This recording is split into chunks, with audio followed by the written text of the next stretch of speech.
Third reactor, roll off. What's going on, Reactor Rides? And welcome back for another review. I'm Mike, and today I'm joined with... Narvin. Yeah, so we just finished watching Captain America's Civil War, one of the biggest movies of the summer, one of the biggest collisions between superheroes that's ever been seen on film, and we saw it today. Wow, what a crazy movie. I loved it. Yeah? I thought it was great. So, you've probably seen it from the trailers. There's a difference in opinion between Cap and Iron Man. They're on opposite sides. So, they just got difference in opinion over this whole thing about being a superhero and what does it mean? Are you above the law? Are you a vigilante? The government wants to regulate it. The UN has been called in. They want action. They want them to be all, governed and watched over. Who watches the Watchmen? The Watchmen? This is the same idea, Watchmen? right? But anyways, that's what happens. Cap and Iron Man, they, fall on different sides, and so do some of our favorite superheroes, and they clash on the big screen. And they fight a lot. Yeah. Like, there's no short of action in this movie. Yeah, and, a lot of people were asking, is this more Captain America centered? What did you think?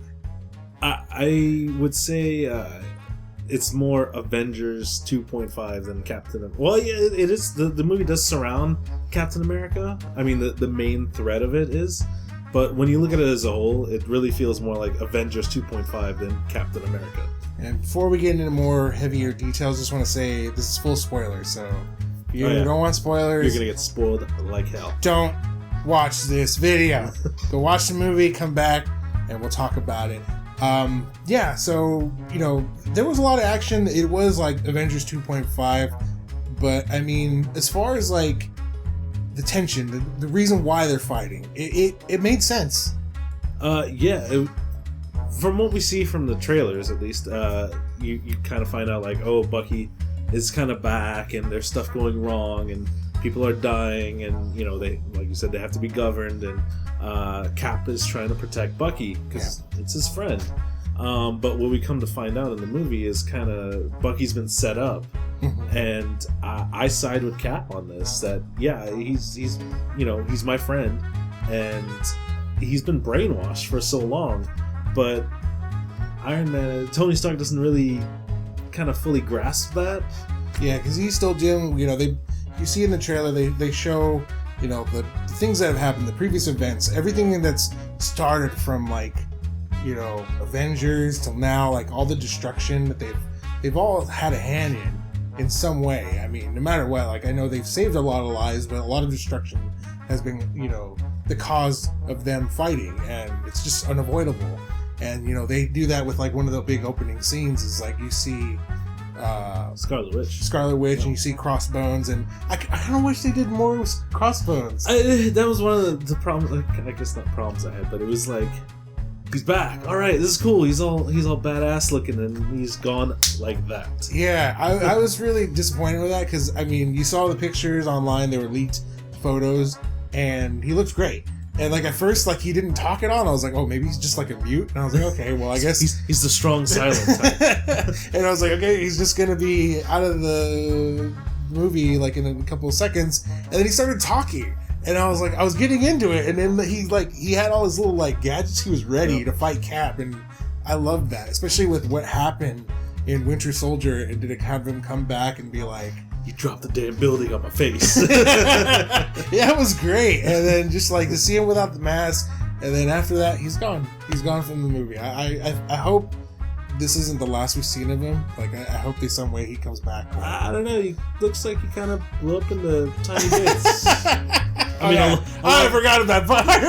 along with all the other people that died. Okay. But yeah, that whole thing brings in Black Panther. And I think like I remember hearing a lot online. People were like, "Oh, Black Panther really like has a great story," and he does. Like I really enjoyed the way they introduced him. Yeah, I completely agree. And Black Panther was one of my favorite things of this entire movie. Like, a lot of people have been anticipating, like, oh, seeing him in action and everything. I mean, you see a few clips in the commercials and everything, but when you see him in action throughout the whole movie, you're just like, damn, I can't wait till the movie comes out. Yeah, and you know, it's funny. Like I remember when they were like, "Oh, they're bringing Black Panther," and like the whole, you know, they're gonna do the movie, this solo movie, and I was like, Black Panther? Like I've never been a big fan, but this is like the same thing I said about like Thor. I was like, how are they gonna do a Thor movie? And then they did it. They did it, it was great. Yeah, the first Thor movie, I love that movie. And so I could see, like, you know, especially after this, they did a great introduction for his character, and like after it, you want to see more of him because he's definitely going to be a big role and a major player in the movies to come. Oh, I agree. How do you feel about the whole thing between Scarlet Witch and Vision? Yeah, and you know, getting a little buddy there, and especially like if you know the comics, you know that there's something there, and so I like what they did because I mean they're not rushing it. So I think with Natasha and you know Banner, it took you know at least Avengers 1 and then until Avengers 2 they kind of like started to get more. I think it was still kind of crowbarred in Avengers 2. Yeah, but at least I think with this one, at least now they're really building that relationship because you know by the end of the movie they're still like they're not really on the best of terms. They're just kind of like, okay, that happened. So yeah, with Vision and with Scarlet Witch, they do a really good job of like just building the relationship slowly but surely. Like you get that first indication like from the first meeting of them together in the movie that there's been something that's been going on. There's something that's been going on behind the scenes that we haven't seen. Little hints here and there. The fact that he's wearing clothes all the time is really weird. He's supposed to be naked. Yeah, he's always wearing like some little like sweater vest, and he looks great. His outfits are awesome. A+ for him. But you know, he's trying to impress her. He's making like her own dish or something, and you know, some sort of Sokovian dish. So it's pretty obvious, but you know, it's not. They're not going to do that now. It's going to be for something for later. But I like that stuff. The thing that really sold me on this movie, and was probably like my favorite thing that I took away from it, had to be Spider-Man. Spider-Man was phenomenal. Tom Holland did a great job as Peter Parker. I think he really like embodied that character of what Peter Parker is in the comic. You know, we had Tobey Maguire. He first started out, and it was like, you know, the base of like, you know, what people would come to know as Spider-Man. But as people that grew up with the comics and grew up with like, you know, the cartoons, it wasn't what we knew. You mean you don't like emo Spider-Man? No, emo Peter Parker from Spider-Man 3? He was so quiet compared to like, you know, comic book version or even... He was dancing in the streets, Mike. But then you had, you know, Andrew Garfield. I think Andrew Garfield was a little too over the top. Like he was playing it too high. Like the complete opposite of what Tobey Maguire did. Yeah. There was no medium. With Andrew Garfield, it was like the opposite of what Tobey was. And like I think with Tom Holland, they just found that happy medium. Because like everything he said and everything he did was like, it was awkward, but at the same time he was funny, and then he was just kind of like he was just kind of the guy that would like talk but wouldn't know when to shut up. Yeah, and not like he was talking in a funny way. It was funny, but it wasn't funny like he was like that awkward. Shy awkwardness. Yeah, and I thought that's what was great about it because that reminded me a lot of Spider-Man, especially for him being so young in this movie. It's just gonna get better, and like I think the one thing I noticed is like, you know, you think about all the action scenes he has. The action scenes he has is none of them has to do with like skyscrapers. No. Yeah, it's all swinging like, around. I mean, I guess the airport, but it's a lot shorter buildings. But he's still like navigating through everything as if it were a city. I guess like a concrete jungle. And I thought that was awesome because I remember like watching the old Spider-Man movies. You watch him and he's like web slinging, and it's like, where is he getting the web to? Because it's like the sun. He's at the top of the building, so what is he hitting exactly? And I think that was great. Like watching it and like really like getting deeply immersed in that action scene they have that everybody's been talking about at the airport. Like you see him, and it's probably like the best I've seen of Spider-Man like on screen fighting. Because you watch him and he's crawling, he's swinging around, he's, you know, webbing this guy, webbing that guy, and they're fighting, and it's just amazing. Like I think that was my favorite part of this entire movie. It's literally like Spider-Man that they took off the pages of the comics and they just put it right into the movie. Yeah. Exactly how it's shown. Yeah, this is the Spider-Man we've been waiting for, and then the whole like, what's going to happen with Robert Downey Jr. I mean Tony Stark, and it's going to kind of keep going into see the Iron Spider. Yeah, we don't know, and then especially he's going to be confirmed. He's confirmed for Spider-Man's first solo film, Homecoming. Homecoming. Another one that Ant-Man. Yeah. Turning into Giant Man. Yeah. That was just. You're just like, this. No, he's not about to do this. No. Oh my God, he did it. Yeah, I didn't see that coming, and like at first, like I heard him say like what does he say? Like, this might tear me in half, and I was like, what is he making reference to? And I'm like, he's not gonna turn giant, is he? And then like you really don't know what he's doing when he's like doing all this stuff on his wrists, whatever. Little data pad thing. Yeah, and then next thing you know, he's just like, and I was like, oh my God. He's just like, oh, he did it. Damn. And that fight scene is so like geek-tastic. Like, it reminds me of like that first time you see Thor and Hulk fight in Avengers, like when he jumps out through the helicarrier into through the walls and attacks him, and the next thing he's attacking the jet, the Quinjets. Yeah, so that was like just that whole entire fight scene at the airport was just it's one big nerdgasm. Yeah, and I think all the fight scenes are pretty much on par with that. Like it's every bit of action that you see is warranted. I don't think that anything is like out of place. Like, oh, there's too much of this or too much of that. It's just enough. But they balance the movie really well with story to where you don't find yourself bored at any point in time. Like, everything has its own special place and has its own meaning, and there's not anything that they leave that's like, oh, why'd you throw that in? Like, yeah, like, I mean, I think that, especially for all the characters' motivations, like, Tony Stark has his motivation to do this because of things that have happened in the past, and he has a guilt because of everything that happened with Age of Ultron, plus, just fallout from all the other Avengers stuff. So he has this, obligation, or he feels like he has this obligation to be part of the Sokovia Accord. And then you got Cap on the other side. He's just trying to, take care of his friend who's been gone for something years, and he's coming back, and then now he's just like on the run, and he's brainwashed, and he just wants them to be whole again, and it seems like, that was his best friend. Yeah, and it's like they're all kind of caught up in this, in the crossfire between the government and this, everything else that's going on. Then you got Baron von Zemo in the mix as well. And I don't know. I wasn't a big fan of his character. I mean, I understand his motivation. Like, that's the thing. Like, everything as far as like by the numbers, it makes sense. But like, I don't know. I'm still waiting for like that Marvel villain that really, brings it out of the Avengers, like Thanos.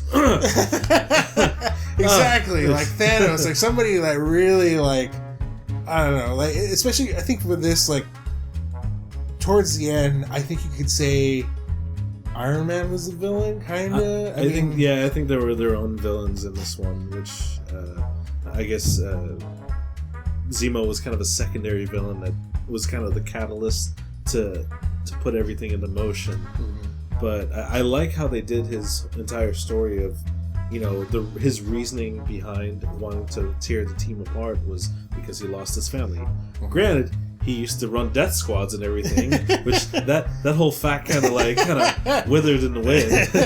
They just glossed over that. I used to kill a lot of people, but my family died. At the meat of everything that's going down, it's all revolves around really Bucky, Cap, and Tony.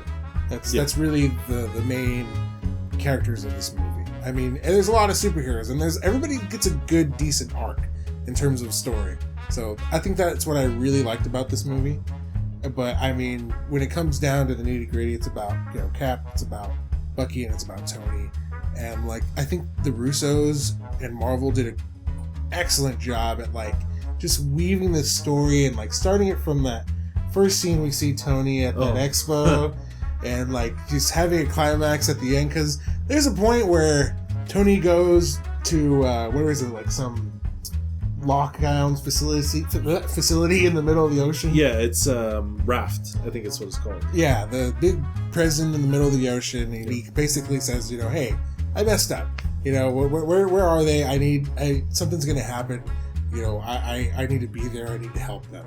And I'm like, okay, this movie's changed for the better. He's turning a new page. I was like, okay, turning over a new leaf. Because we've seen the trailers, so like it's hard when you see trailers, you remember scenes. And I'm like, wait, where's that scene? Yeah, how does everything fit in from what I've seen already? Yeah, and then so he shows up. Cap and Bucky are already there, and they meet Baron von Zemo, and they find out that what they originally thought wasn't his, initial plan. They thought he was trying to get all the Winter Soldiers. He's killed them all, and he reveals what he's been trying to find for the beginning of film. Baron von Zemo, what happened in 1991, and you see the murder of Howard Stark, and it's Bucky, and that was hard to watch. Like I remember, like, as a comic fan, when you first introduce a Winter Soldier, you know that kind of in the back of your mind as far as like a fan, and then you really don't know if they'll ever go there, and they did, and it's like hard not to see Tony's reasoning for him wanting to like basically kill Winter Soldier. Like his emotion in that whole scene was really, it was like spot on. Like you can really empathize with him on what he was going through, and in that moment I can say that, I mean, I've been Team Cap almost the entire time, but in that moment I could be like, you know what, I think I would join Iron Man's side because I understand where he's coming from. And by the time he got in there, he was already willing to be like, okay, I've messed up, guys, I'm sorry, let's just find out what this guy has been up to, let's stop him. We could all go back to the Avengers compound, laugh over this over a couple of drinks, I'm sorry. But then when he finds that out, it's just like, boom, red lights. Like, he's got no other objective other than killing the Winter Soldier. It's like he snaps. Yeah. And you could see throughout the course of the film, like, the whole relationship between Cap and Iron Man. It's been good, but then a little rocky, and then it starts breaking, shattering. Then you have the big fight scene where it kind of broke apart. And then it's coming back around, and then that moment happens, and everything just goes to hell. And you're just like, who do I root for? Who's right in this? Nobody is. Nobody wins. No matter who wins, we lose. And I think that's what was awesome about this, is like, this is basically the disbanding of the Avengers, but not really. Because, I mean, Tony still has the Avengers, but still, like, half of them are no longer part of the organization. Officially part of. Yeah, so I mean, the Avengers still there, but they're not at full strength. You still don't know what's going on with Thor, what's also going on with Hulk. I mean, it's gonna have to take a Titan to bring them together. I guess he's gonna throw in the gauntlet, isn't he? He's gotta be mad with power. He must love death. But I could see that, and I think that would be great, like, as far as like the reason for them getting all back together. But overall, I think it's a great movie. I highly recommend it. If you love these films, you're probably in line right now. If not, go out and see Captain America. I was going to say Winter Soldier, Civil War. I really, really enjoyed this movie, and more so than I did Age of Ultron, and I'd say it's almost borderline beating Winter Soldier at this point. You think that the Russos are the magic team behind? You think that they've got something about them? Like, ever since Winter Soldier, it's... Dare I say that I think they managed so many different characters in the team better than Joss Whedon did. I have to agree with that. I believe he did. Or they did. That's a bold statement. It is. I will be bold. You heard it here first. But I have to agree, because, I mean, everybody got their little story arc. Like, it was really like, oh, that was a good, like, chapter for this character. Out. Yeah, there's a good chapter for this character, and I've learned more about him. And, like, even... Spider-Man had his moments. He wasn't really overshadowing anybody. Neither was, Black Panther. Neither was Hawkeye, Scarlet Witch. Everybody had good amount of screen time, good amount of story. Awesome movie. Go see it. Enjoy. With that, I'm Mike. I'm Narvin. And we'll see you guys next time. mean, I figured if they could get Tupac rapping again at a concert, we could definitely get the Flash running around Central City. Tupac. Not gonna last. Oh! All right. You made it. Yeah. Paul.